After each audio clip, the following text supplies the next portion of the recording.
Shalom, bonsoir à toutes et à tous. On est très content de se retrouver avec le Rav Shmuel Uziel grâce à Migreshet Yehuda Manitou. Et on va pas parler de la paracha comme d'habitude, mais je crois qu'on va parler du shofar, si je ne me trompe pas. Bechavod Tout Rav. à fait. Tout à fait, Erev Tov. Effectivement, on va parler du chauffard et on va essayer de voir euh, quelle est l'importance de la sonnerie du chauffard le jour de Rosh Hashanah. Alors, j'ai dit tout de suite, évidemment, on ne va pas dire qu'il faut sonner du chauffard, c'est une évidence, c'est écrit dans la Torah. C'est pas ça qui va nous préoccuper. Mais ce qu'on va essayer de comprendre, c'est pourquoi doit-on sonner du chauffard. Et pour cela, hein, je vais vous montrer tout de suite un texte. euh, je voudrais essayer de partir, on va essayer de suivre plus ou moins ce que a fait le Rav Luria, mais encore une fois, ce n'est pas seulement le Rav Luria. Et on va essayer, dans le cadre de ce texte, et en le dépassant un petit peu aussi, on va essayer de comprendre le rapport et la relation qui existe entre Rosh Hashanah et le Shofar.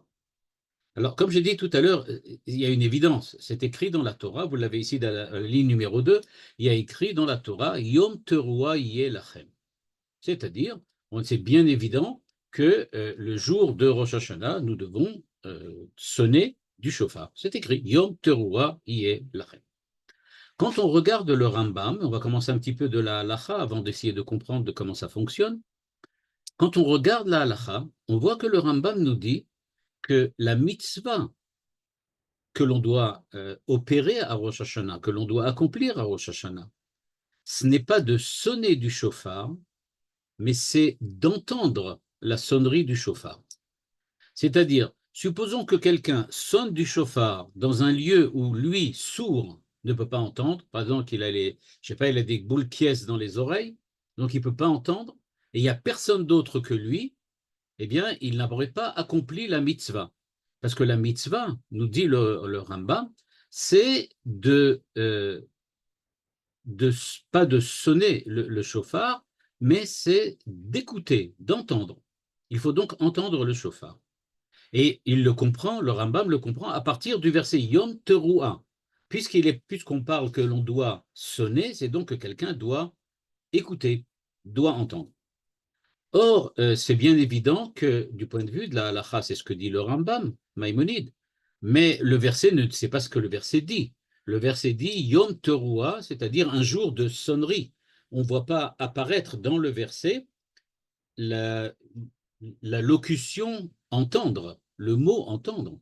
On entend sonnerie, c'est tout. C'est ce qui a été écrit dans le verset. Pourtant, le Rambam le répète plusieurs fois. Il nous dit qu'on est obligé de sonner parce qu'il n'y a pas le choix. Pour pouvoir entendre, on va être obligé de sonner, mais la mitzvah, véritablement, n'est accomplie que si quelqu'un entend la sonnerie du chauffard. C'est la première chose à bien mettre en place.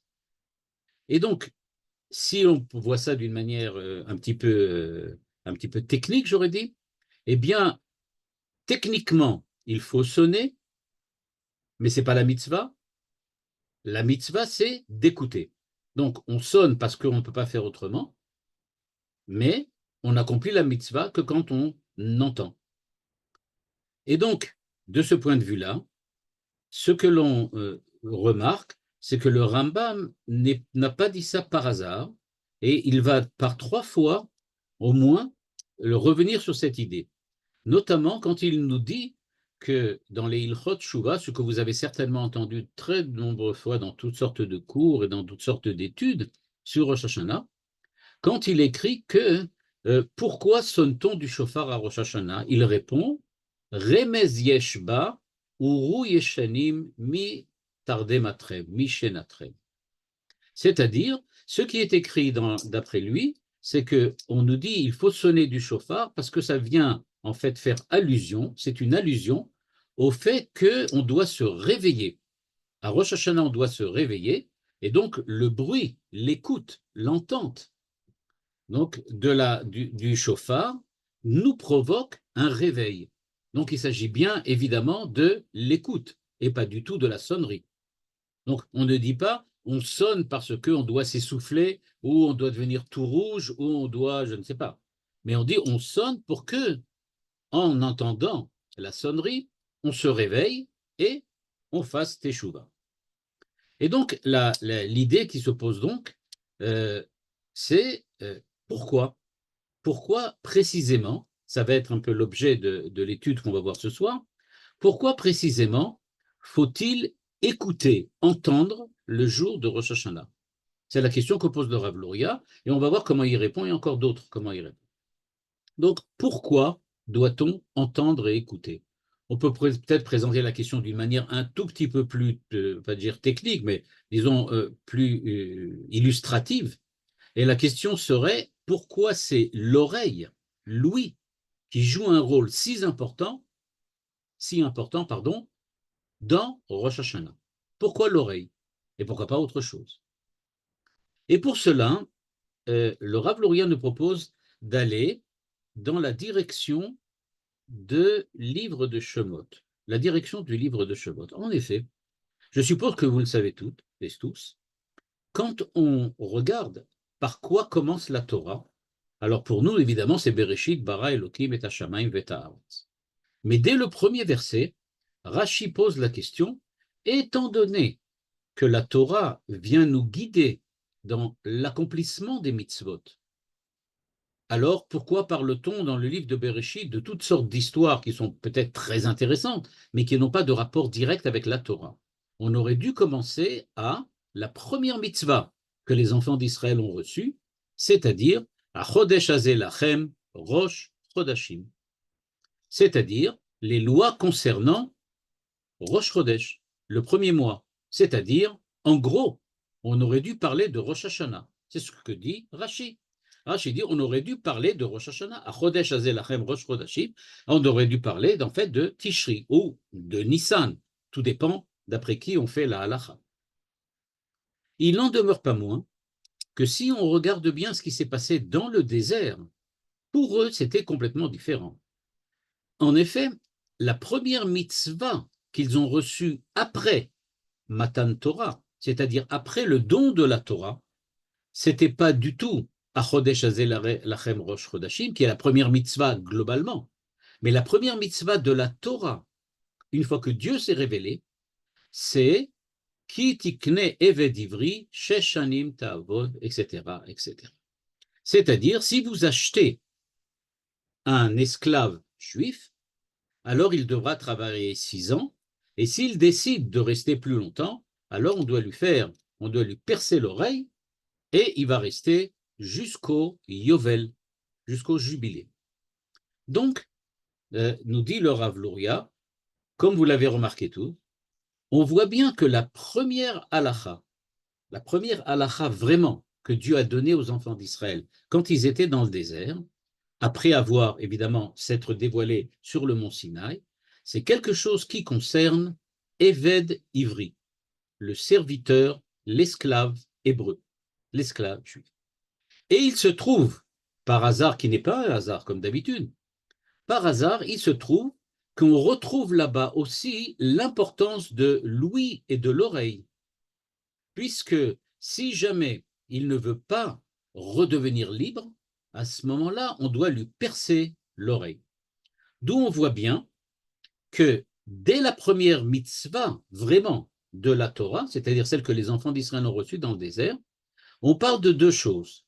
On parle de la situation, j'aurais pu dire de la manière d'être serviteur, manière d'être esclave, et que cette manière d'être comporte aussi une composante reliée à l'oreille, à l'ouïe. C'est ce qu'on voit apparaître tout de suite. Et c'est ça qui va servir au Rav Luria pour essayer de comprendre ce qui se passe à Rosh Hashanah. En effet, si on regarde bien ce qui se passe dans le livre de Shemot, eh bien, ce que la Torah nous dit, c'est qu'un esclave qui est pour le moment esclave pendant 6 ans, s'il veut continuer cette manière d'être esclave, il le peut, mais à ce moment-là, on doit lui percer l'oreille. Vous connaissez tous et toutes l'explication que Rashi donne à cette mitzvah particulière de percer l'oreille de l'esclave, et il dit, d'après le Midrash, que Cette oreille qui a entendu qu'il doit être libre pour servir Dieu, eh bien, on l'a puni parce que, en fait, au lieu de rester serviteur de Dieu, cet homme va devenir maintenant esclave des hommes. Et donc, on dit à l'oreille, tu avais entendu pourtant que tu dois être esclave de Dieu et pas des hommes, mais toi, tu as choisi délibérément d'être esclave des hommes. Donc, d'une certaine façon, tu es puni, et cette punition, c'est le fait qu'on lui perce l'oreille. Alors, je dis tout de suite qu'il ne peut pas mettre de... Enfin, aujourd'hui, on fait ça dans les piercings, mais il ne peut pas mettre de boucle d'oreille, parce que ce n'est pas le lobe de l'oreille qu'on lui perçait, mais c'est le haut, plutôt le haut de l'oreille. Hein. Donc, plutôt un piercing que des boucles d'oreille. Alors donc maintenant, nous dit le Rav Luria maintenant, on va essayer de comprendre en quoi consiste en fait cette cérémonie de percer l'oreille chez cet esclave. Et il nous dit qu'il y a une énorme différence entre deux situations, entre deux manières d'être. Être esclave vendu pour 6 ans ou être esclave du Yovel, c'est pas seulement une différence de la période durant laquelle on est esclave qui est véritablement importante, mais c'est la nature même de l'esclavagisme dont on parle qui est complètement différente.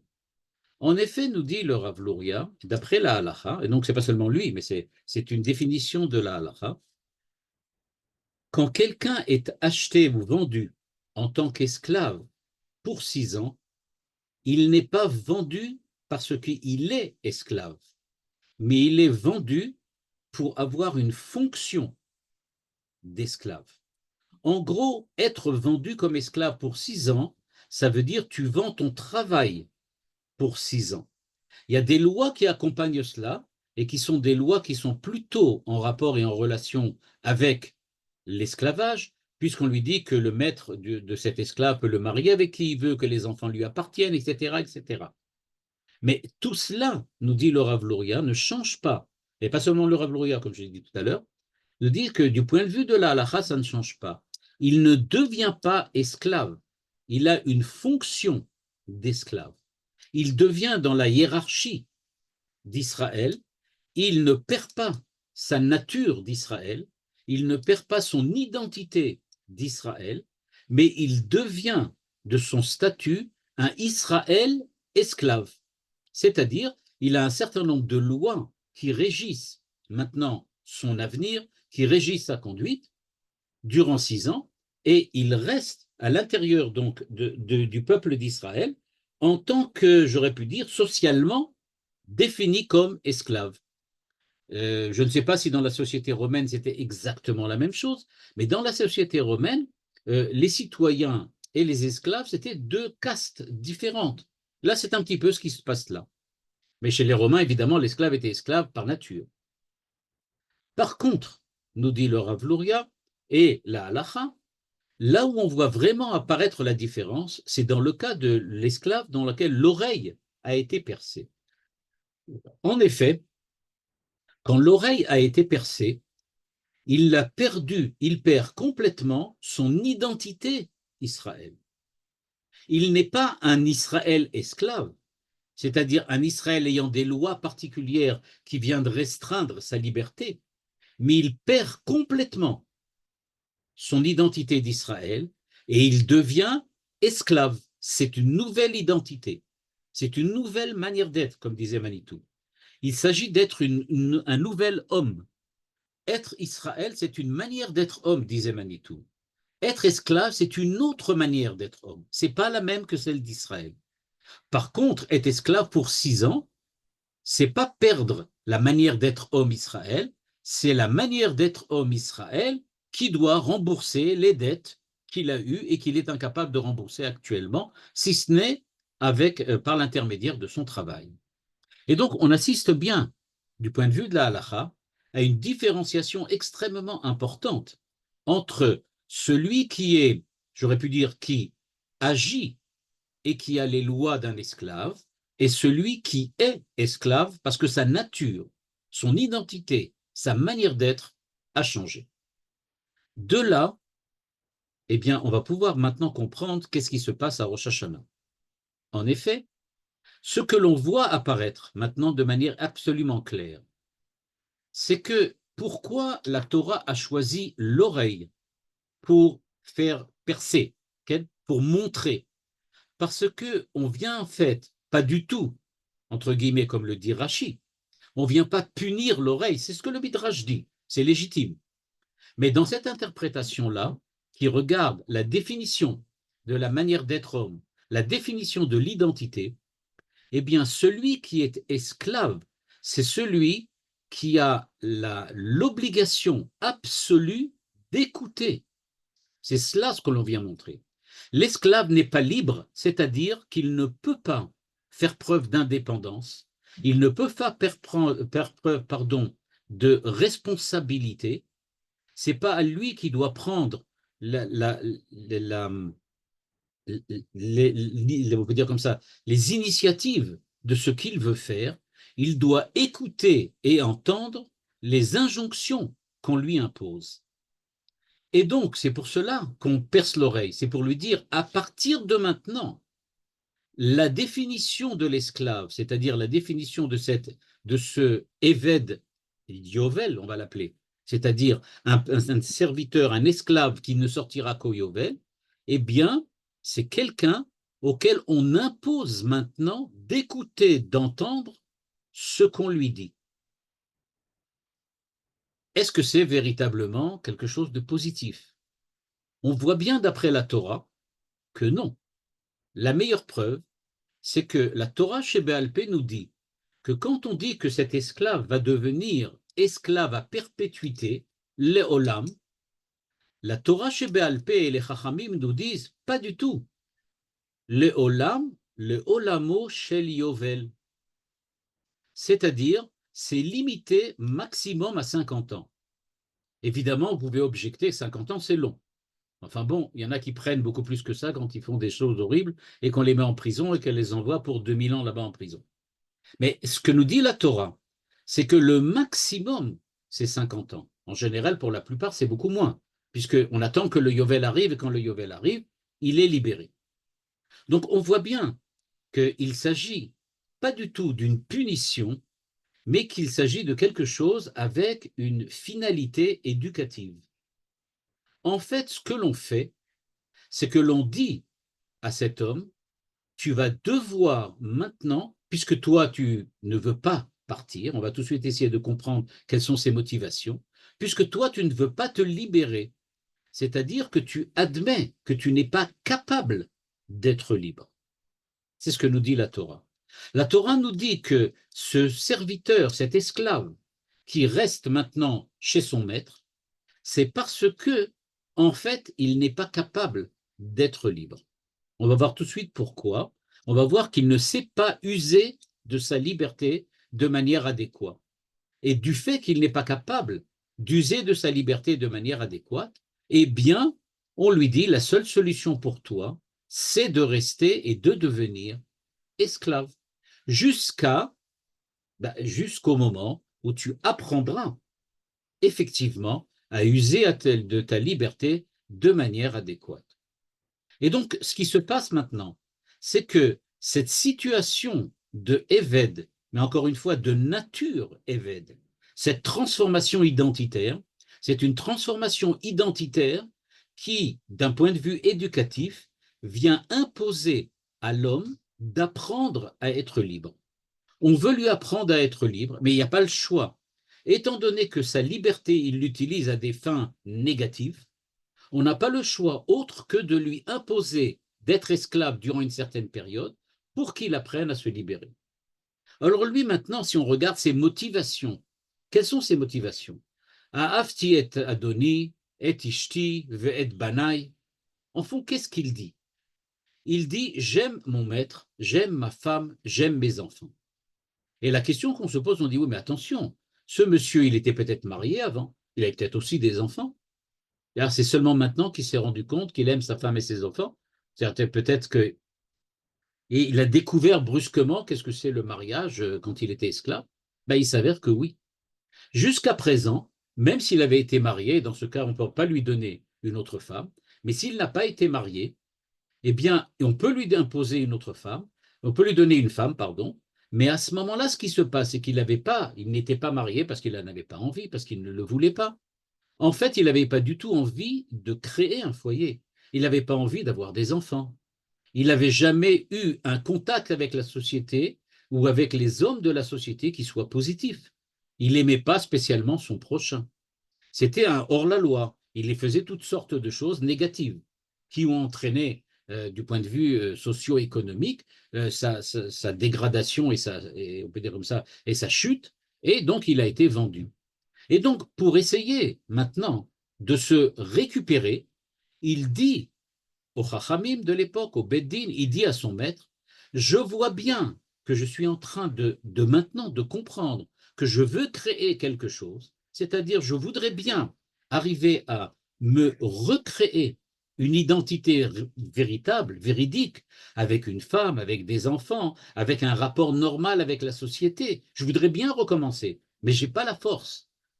Je sais bien que si je pars dehors, ça va recommencer. Je n'y arriverai pas. Et donc, il décide, d'un point de vue éducatif, de rester. Et donc, ce qui lui manque, et c'est ça le chidouche du Rav Luria ici dans ce texte, c'est de dire que, en fait, il doit maintenant apprendre à être dépendant. La dépendance, c'est pas quelque chose de négatif parce que ça permet d'écouter, ça permet d'entendre. Entendre permet d'apprendre véritablement que ce qu'on est.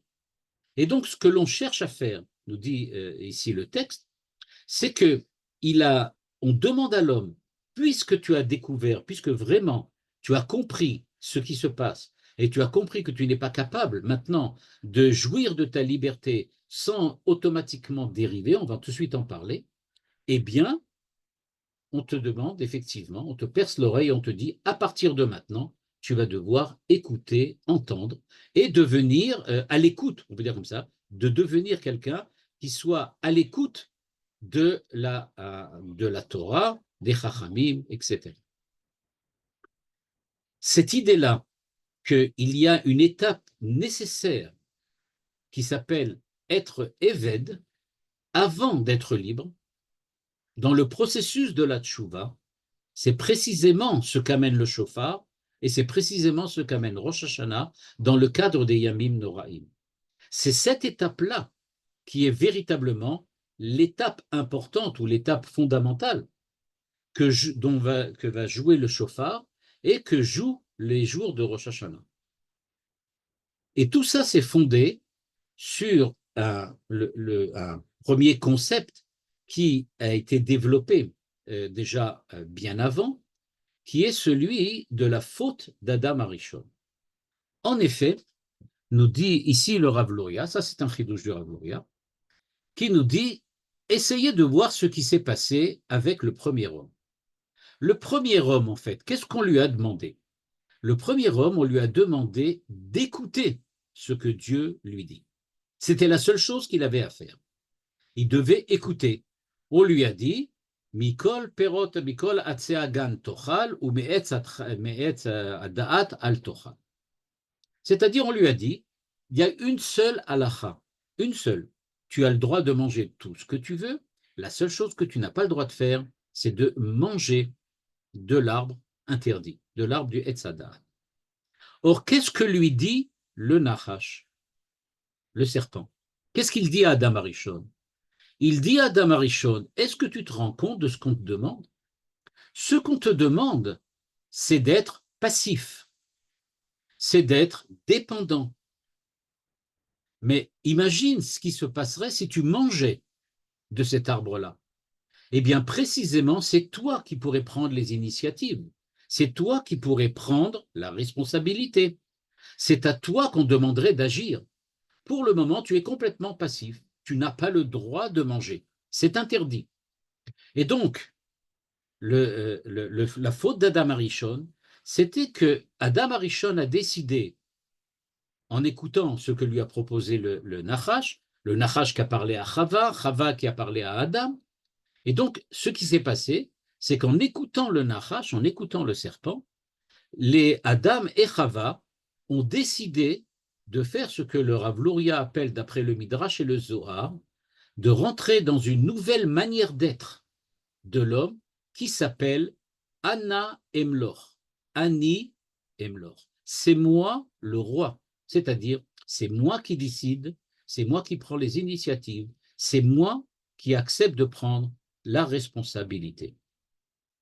Eh bien, ce qui s'est passé à la suite de la faute d'Adam Arishon, c'est que précisément, Adam Arishon doit sortir, s'exiler hors du Gan Eden et commencer, et l'homme globalement, c'est-à-dire pas seulement Adam Arishon, qui lui-même s'appelle Adam parce qu'il est, on peut dire, représentatif de l'humanité tout entière, mais Adam Arishon et l'humanité tout entière doit quitter le Gan Eden et rentrer dans un processus d'écoute, d'entente. Pas d'entente dans le sens de s'entendre entre nous, mais d'écouter. Et donc, ce qui va se produire, c'est la chose suivante. Adam Arishon oublie qu'il doit écouter Dieu, il prend lui-même l'initiative, il fait l'erreur de l'orgueil, il décide d'être orgueilleux, c'est-à-dire il décide de prendre lui la responsabilité, d'être lui le souverain, il veut être, on peut dire, le seul souverain sur sa vie, il ne veut pas qu'on lui dise quoi faire. Eh bien maintenant, l'humanité tout entière doit quitter le Gan Eden, et, parce que là-bas on n'entendait pas, et on n'écoutait pas Dieu, et maintenant on doit vivre durant 6000 ans d'histoire, durant lesquels on va entendre les mitzvot de Dieu, d'entendre les mitzvot de Dieu, qui va nous dire exactement quoi faire dans toutes les situations existentielles dans lesquelles on est a priori possible de se trouver. C'est-à-dire que si on était resté avec Adam Arishon et qu'il n'avait pas fauté, on aurait eu une Torah différente, pas la Torah que nous avons maintenant, une Torah dans laquelle on aurait pu prendre nos responsabilités puisqu'on sait déjà écouter Dieu. Mais en fait, les 6000 ans qui maintenant, on peut dire, qui nous accompagnent, on peut dire comme ça, durant notre existence juive et humaine, ce sont 6000 ans dans lesquels on réapprend à écouter Dieu, on réapprend à entendre. Et c'est donc cette, on peut dire comme ça, cette école de l'écoute, cette école de l'ouïe, que on est en train véritablement de visiter durant ces 6000 ans. Et donc, la Torah nous dit, Aratza kadosh baruch hu lezakot et Israël, lefichach irba lahem Torah ou mitzvot, sheneemar, etc. Irba lahem Torah ou mitzvot. Où vient le zchut? Eh bien, il vient quand on a une multiplication des mitzvot, c'est-à-dire une multiplication de choses à entendre. Parce qu'on ne peut pas apprendre véritablement, faire ce que Dieu attend de nous, si on n'est pas passé au moins par la première étape étant d'écouter. D'où maintenant, conclusion, Rosh Hashanah. Rosh Hashanah, c'est donc en fait le rappel de ce qui s'est passé au moment de la création du monde. Je rappelle, Rosh Hashanah, c'est le premier jour de la création du monde. Le monde a été créé à Rosh Hashanah. Encore une fois, il y a une discussion pour savoir si c'est Tishri, si c'est Bédar, etc. Ben, on ne rentre pas là-dedans. On va admettre que c'est la création du monde a lieu à Rosh Hashanah. Et encore une fois, il y a une autre discussion pour savoir si c'est avant ou après. Bon, encore une autre histoire. Mais quoi qu'il en soit, Rosh Hashanah vient bien montrer que c'est la création du monde. Et donc, en fait, on revient à la situation de la création du monde. Et c'est pour ça qu'on réapprend ce jour-là à écouter. Et donc, le Rambam nous dit, la mitzvah, c'est pas de sonner du shofar. Sonner du shofar, c'est un acte très important, un acte essentiel. On ne peut pas entendre et écouter le shofar si on n'a pas sonné. Mais c'est pas ça la mitzvah. La nature d'une mitzvah, j'aurais pu dire l'essence même d'une mitzvah, et toutes les mitzvot sont comme ça. Les mitzvot ne sont pas, j'aurais pu dire, concentrées dans la manière d'agir, mais dans la manière d'écouter. On doit commencer par écouter. On fait une mitzvah parce qu'on commence par écouter Dieu. Et c'est-à-dire, on l'écoute nous demander, mettez les tefilines, mettez le talit, allumez les bougies de Shabbat, etc., etc. C'est-à-dire qu'il y a une dimension d'écoute qui est présente dans toutes les mitzvot. C'est celle-là qu'on réapprend, à laquelle on s'initie de nouveau le jour de Rosh Hashanah. Rosh Hashanah, on réapprend entièrement à faire les mitzvot, c'est-à-dire on réapprend à devenir j'aurais pu dire, un auditeur de Dieu. Parce qu'au moment de la création, c'est précisément ce qui a manqué à Adam Arishon, qui n'a pas écouté Dieu jusqu'au bout et qui a voulu être indépendant. Il a décidé que c'est lui qui allait prendre l'initiative et faire ce que Dieu lui demande de sa manière à lui, et pas selon ce que Dieu lui demande.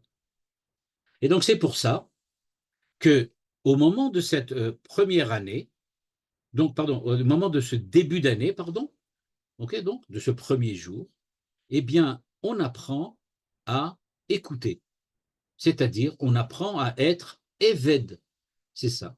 Rosh Hashanah, c'est la fête des esclaves. Nous sommes tous des avadim le jour de Rosh Hashanah. Si vous remarquez, Avinu malkenu chatanu lefanecha. Manitou disait toujours que c'est quand même bizarre cette phrase, Avinu malkenu chatanu lefanecha.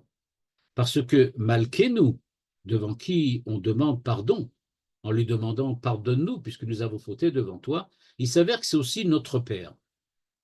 Donc, disait Manitou, ça veut dire qu'on va quand même arriver à s'arranger au bout du compte. C'est-à-dire que même si on faute, avec notre Père, on s'arrangera. Il ne sera pas tellement sévère. Tout s'arrangera en fin de compte. En fait, d'après l'explication qu'on voit là maintenant chez le Rav Louria et chez les autres, ce qui se passe, c'est qu'on devient avadim. Avinu malkenu, Avinu, c'est pas à Rosh Hashanah qu'on le dit. À Rosh Hashanah, on dit malkenu, uniquement. Si vous remarquez la tfila des Ashkenazim notamment, durant la tfila des Ashkenazim, on insiste énormément sur le fait que Dieu est Melech, Melech HaOlam. Tout le temps, on insiste sans arrêt sur le fait qu'il est Melech, HaMelech, etc. C'est-à-dire, ce qui est important dans Avinu Malkenu, c'est Melech. Parce que ce qui est véritablement important, c'est la Midat Adin. Et donc, à partir du moment où nous écoutons Dieu, eh bien, nous apprenons à être Eved, ce que nous dit ici dans ce texte le Rav Louria, on est Eved le Adono Akadosh Baruch Hu, et c'est comme se faire percer l'oreille, Ve'avado Leola. On prend sur nous d'être pas des Avadim pour 6 ans, mais des Avadim pour toute la vie, jusqu'au Yovel, c'est-à-dire jusqu'à la fin. Et donc, en fait, ce qui se passe, c'est qu'on dit à Dieu, eh bien, Ahavti et Adoni, Ahavti et Ishti, Ahavti et Banai, Lo etse lachofshi. Le jour de Rosh Hashanah, ça c'est un chidouche encore du Rav Louria, eh bien, c'est comme si on disait, j'aime Dieu, Ahavti et Adoni, je veux rester Eved de Dieu. Entre parenthèses, je veux rester Eved, peu m'importe que tu es mon père, moi j'accepte de prendre sur moi la situation dans laquelle je suis ton Eved. C'est ça qui est véritablement important. Et donc, écouter le shofar, c'est accepter d'être dans la situation du Eved. D'après la Kabbalah, pour ceux qui l'ont étudié, il se trouve que il y a une notion que le Rambam, évidemment, ne connaissait pas, puisqu'il n'était pas kabbaliste, mais qu'il reprend d'une manière différente à partir des Midrashim. C'est ce qu'on appelle Uru Yeshenim Bitarde Matrem. C'est ce que le Rambam dit en disant qu'en écoutant le shofar, eh bien, cette situation de Eved, nous acceptons de la prendre sur nous. C'est-à-dire que, en fait, nous sommes libres, mais cette liberté, nous acceptons de la perdre. Nous acceptons de dire à Dieu, nous sommes prêts à perdre notre liberté si c'est pour devenir ton serviteur. On est prêt à ça. Malkenu, tu es notre Meller. C'est vrai qu'on est libre, c'est vrai qu'on pourrait être libéré complètement, mais on refuse, parce qu'on ne veut pas tomber dans la faute d'orgueil, dans la faute, j'aurais pu dire, de Adam Arishon, qui a essayé de prendre lui-même l'initiative sans passer par ce que Dieu lui demande. Donc, on dit bien, on est prêt librement de perdre notre liberté. C'est-à-dire, du point de vue de la Torah, que est-ce que nous sommes banim latem Hashem Elokechem ou bien on est avadim l'Hashem Elokechem? On sait que c'est une marloquette entre Rabbi Meir et Rabbi Yehuda. Rabbi Meir dit on est tous des banim, et les autres disent non, on est des avadim. Là, la Gemara nous dit quand on fait ce que Dieu nous demande, on est banim. Quand on fait quand on fait pas ce que Dieu nous demande, alors on est avadim. C'est-à-dire, en fait, nous sommes libres, nous restons libres, mais nous acceptons avec notre liberté d'être avadim, c'est-à-dire de nous comporter comme ceux qui acceptent ce que Dieu lui demande et sont dans une écoute absolue. C'est un espèce, comme j'ai dit tout à l'heure, une espèce de sommeil. On peut dire, d'après la Kabbalah, ça s'appelle dormir, et le Rambam le dit quand il parle Uru Yeshenim Mitardem Atrem, c'est-à-dire qu'il dit réveillez-vous, réveillez-vous de votre faute, de vos fautes. Eh bien, la situation telle que nous l'a décrit ici le Rav Luria, c'est de dire nous prenons sur nous d'être en sommeil. Nous acceptons de dormir. Ce n'est pas un sommeil qui nous est imposé, mais c'est un sommeil que nous nous imposons lui-même parce que nous voulons absolument être serviteurs de Dieu. Et donc, dans le cadre de cette acceptation donc du fait d'être, on ne remet pas en cause le fait que nous sommes banim. Avinu malkenu, on est toujours, tu es notre Père, en même temps que tu es notre roi. Mais nous voulons prendre sur nous cette situation dans laquelle nous sommes véritablement les avadim.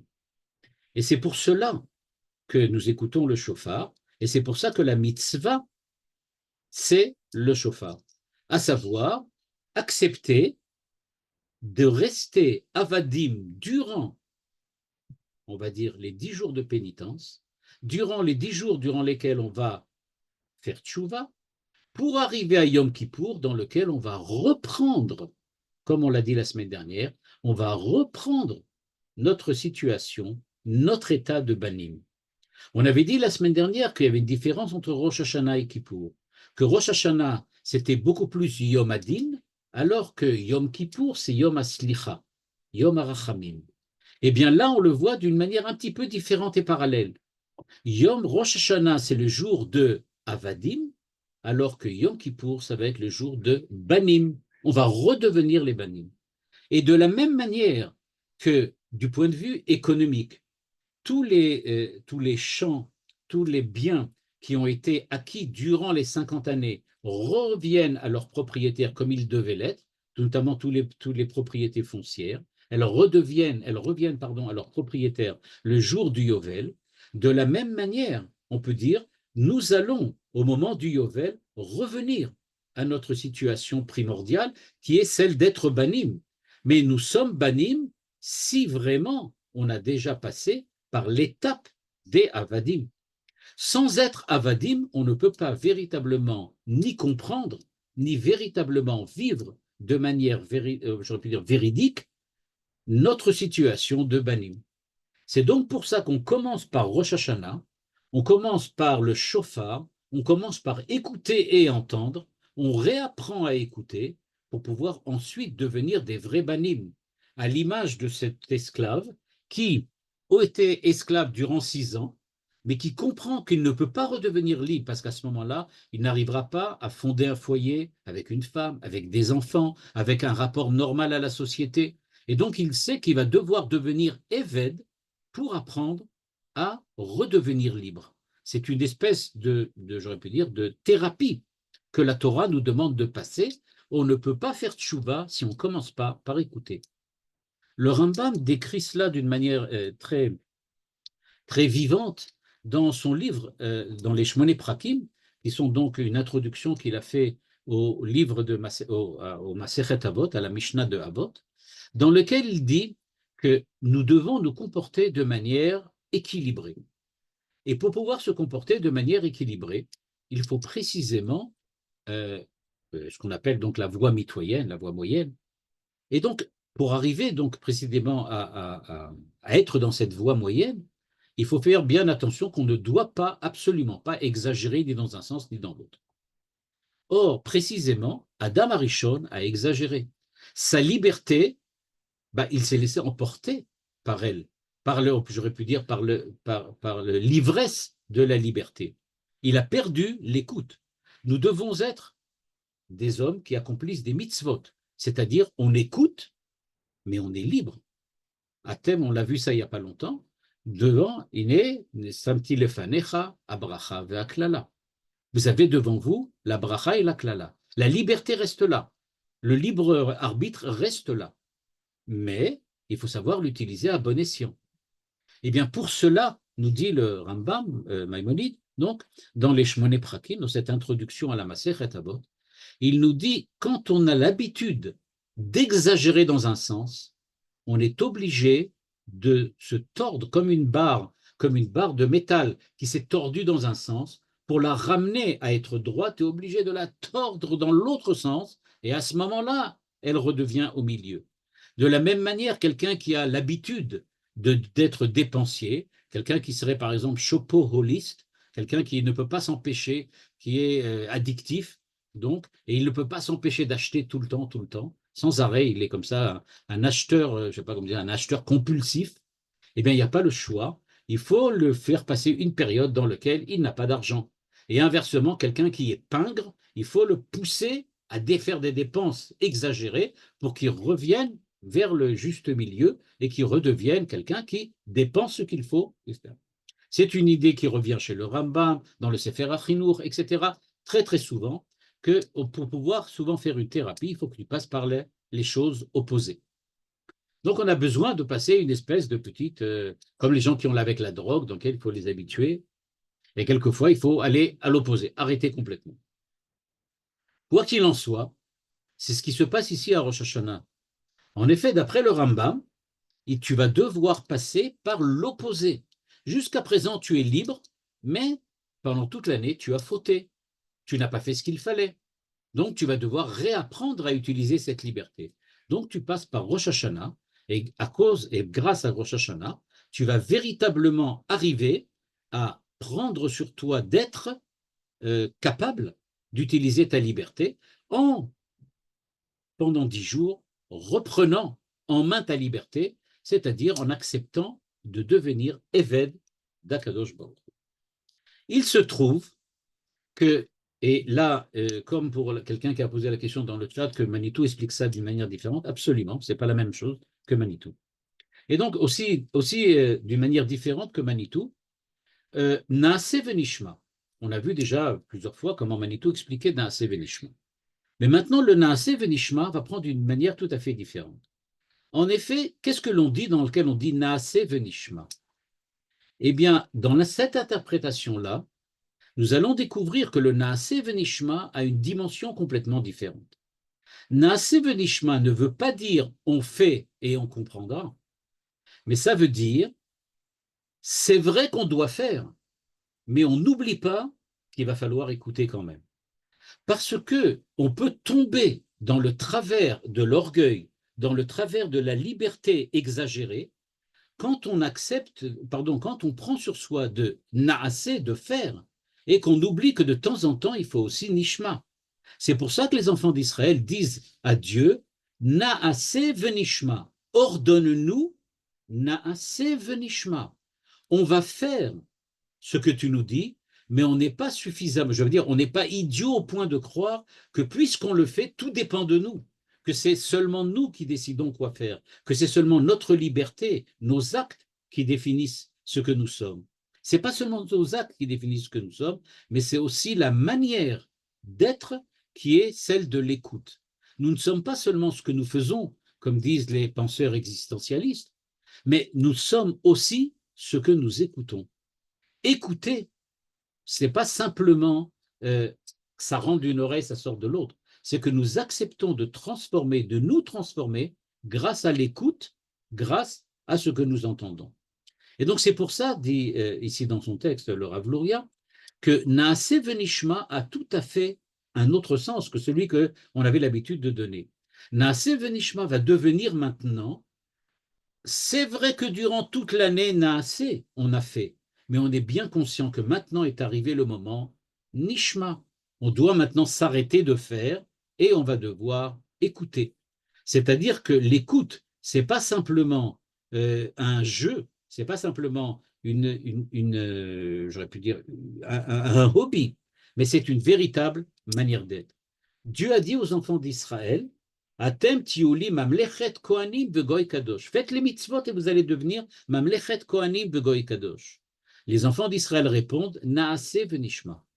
C'est-à-dire, ils disent à Dieu, ok, on va devenir mamlechet kohanim, goy kadosh. Il n'empêche pas qu'on va continuer à devenir et rester des avadim. On reste des avadim parce que on sait bien que même si on est mamlechet kohanim goy kadosh, on a le devoir d'écouter ce que Dieu a dit, et donc notre nishma est absolument indispensable pour rester des vrais naasé. Pour pouvoir faire, on est obligé de passer par le nishma.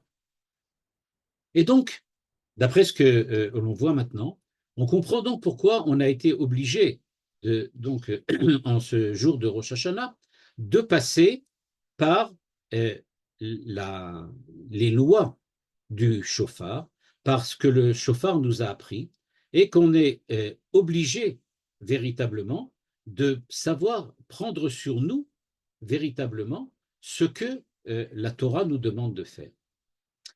Il y a quand même une dimension qui est très intéressante dans cette analyse et que je n'ai pas encore abordée.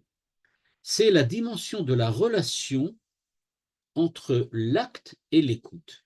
C'est-à-dire que jusqu'à présent, ce que l'on a vu, c'est que quoi que fasse l'homme va de toutes les façons devoir agir. Il n'y a pas le choix. Nous sommes obligés d'agir et en tant qu'acteurs, c'est-à-dire en tant que ceux qui agissent, nous avons donc le devoir de faire ce que Dieu nous demande, c'est vrai, mais aussi on doit prendre nous-mêmes des initiatives, c'est-à-dire qu'on doit véritablement savoir prendre des responsabilités, savoir faire des choix. La halakha, par exemple, c'est une manière d'être qui, d'une part, est une écoute, mais qui nous demande aussi des responsabilités. Elle nous demande de nous interpréter. Et donc, dans le shofar lui-même, pour revenir à l'idée de départ qu'on avait vue, c'est donc que dans le shofar lui-même, il y a la dimension de l'acte qui est beaucoup plus proche de la notion de Eved, parce que le Eved, c'est celui qui agit. On ne lui demande pas de comprendre, on ne lui demande pas d'écouter, on lui demande d'agir. Après ça, il y a une deuxième dimension dans le shofar, c'est la dimension de l'écoute. C'est-à-dire que si maintenant on reprend le shofar, on remarque que l'acte de la sonnerie, c'est justement être le Eved. Écouter, ça pourrait être et représenter cette dimension de l'écoute, c'est-à-dire du banim. C'est-à-dire, on va reprendre cela dans le cadre de la Torah, je suppose que vous vous rappelez que Moshe Rabbeinu a été puni parce qu'il a frappé le rocher au lieu de lui parler. Est-ce que ce n'est pas au fond ce qui se passe dans le shofar?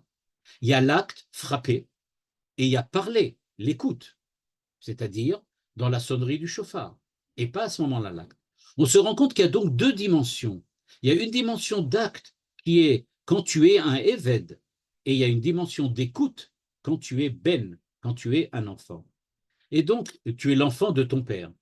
Et donc, ce que la Torah nous dit, c'est qu'elle nous dit en fait, vous allez maintenant redevenir à Rosh Hashanah des Avadim.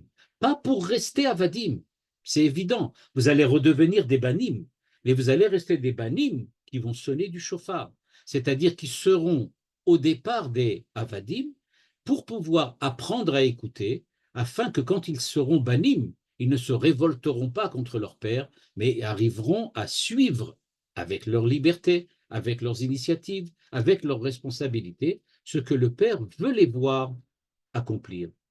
Ce n'est pas les ordres de Dieu que nous voulons accomplir en tant que banim, c'est que nous voulons connaître Dieu à tel point que la proximité que nous avons du Créateur nous permet de savoir à l'avance ce qu'il va dire, et donc on n'a pas besoin qu'il nous dise quoi que ce soit, on est capable de prendre la responsabilité et agir selon la volonté divine, même s'il ne nous l'a pas dit véritablement. C'est justement ça le rôle de la Torah chez Béal P. Et donc, en fait, on a donc compris maintenant, d'après cette étude, que Rosh Hashanah, c'est le jour où on accepte pas de perdre la liberté, mais de la mettre entre parenthèses pour pouvoir réapprendre à devenir des avadim, afin de pouvoir ensuite réutiliser notre liberté et arriver à produire, grâce à la Torah chez Béal P, grâce à nos identités, nous sommes capables donc de revenir vers Dieu sans se révolter contre lui, tout en faisant preuve de liberté et d'initiative.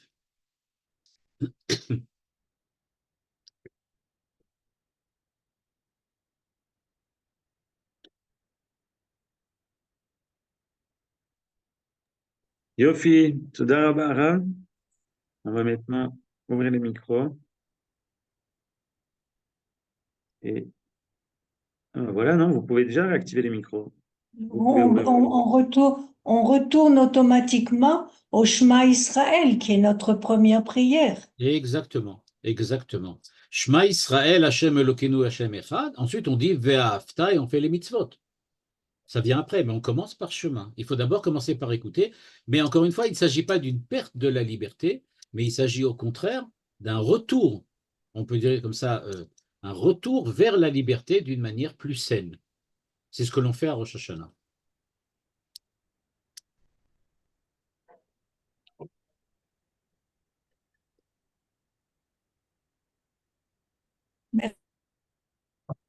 Merci encore.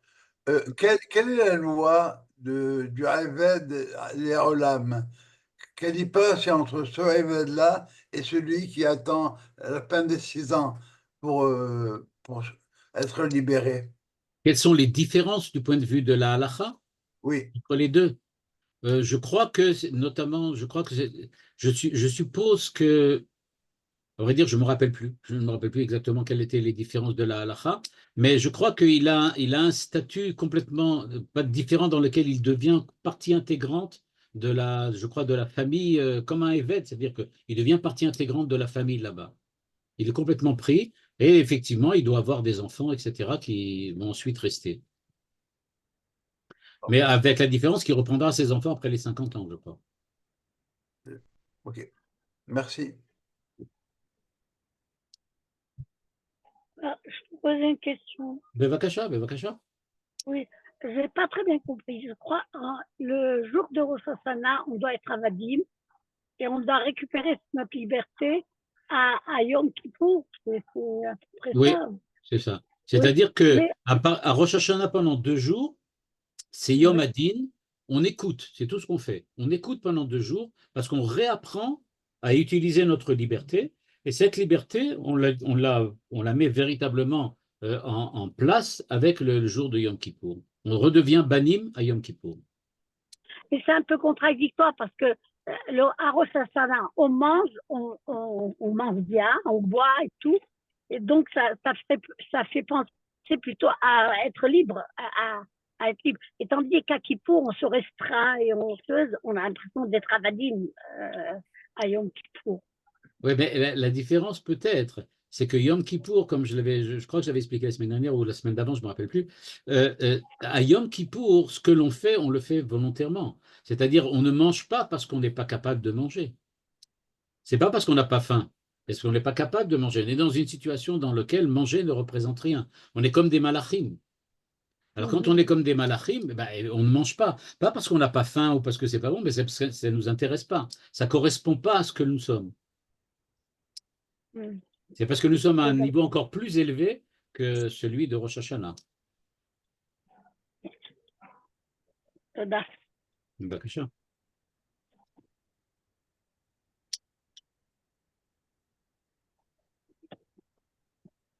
Bonsoir. יופי, אז שנה טובה. Bonsoir, dimanche, il y merci a- beaucoup. alors, contrairement à ce qu'on a d'habitude, c'est que le prochain cours, ce ne sera pas jeudi prochain parce que, à cause de Rosh Hashanah, mais ce sera dimanche maintenant, dans 2-3 jours, le dimanche qui vient tout de suite, là. Tout de suite après Shabbat. Tout de suite après, je ferai un autre cours dans lequel on va parler, à ce moment-là, je vais parler de la prière et de la tchouva. Donc, toujours en rapport avec Rosh Hashanah et Yom Kippour. On va parler de la prière et de la tchouva, mais d'une manière, ce que je dis, d'une manière plus moderne. C'est ce que je vais essayer de faire, c'est-à-dire comment dans le monde moderne on peut aborder l'idée de prière et de tchouva. תודה. תודה רבה. Au revoir. Shabbat shalom. טובה. Shabbat shalom. Shabbat shalom. שבת שלום.